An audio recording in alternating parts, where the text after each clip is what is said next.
નમસ્કાર, મારું નામ ડૉક્ટર અંકિત પટેલ છે. હું ઓર્થોપેડિક સ્પાઇન સર્જન છું, એટલે કે મણકાના સ્પેશિયલિસ્ટ. આજે આપણે ડિસ્કસ કરીશું એક પેશન્ટના બારામાં જેમને કમરમાં દુખાવો ઘણા વર્ષોથી હતો અને હવે પગમાં પણ દુખાવા માંડ્યો છે, જેને અમારી ભાષામાં લંબર કેનાલ સ્ટેનોસિસ કહેવાય અને લિસ્થેસિસ.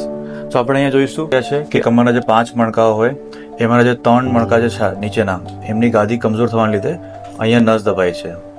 આ જે મેઇન સ્પાઇનલ કોર્ડ જે કહેવાય એ 1, 2 અને 3 લેવલ પર નસ દબાવવાનો છે, અને આ લેવલ પર જે છેલ્લો મણકો હોય અને ઉપરનો જે મણકો છે આગળ ખસી રહ્યો છે.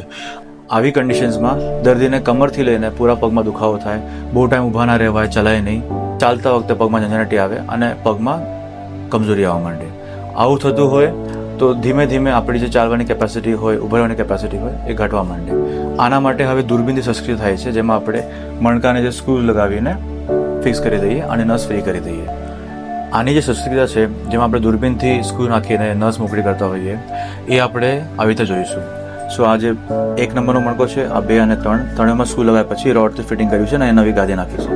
ત્રણેય મણકા લાઈનમાં આવી ગયા પછી નસ ફ્રી થઈ જાય, પેશન્ટથી ચલાવી ફરાય.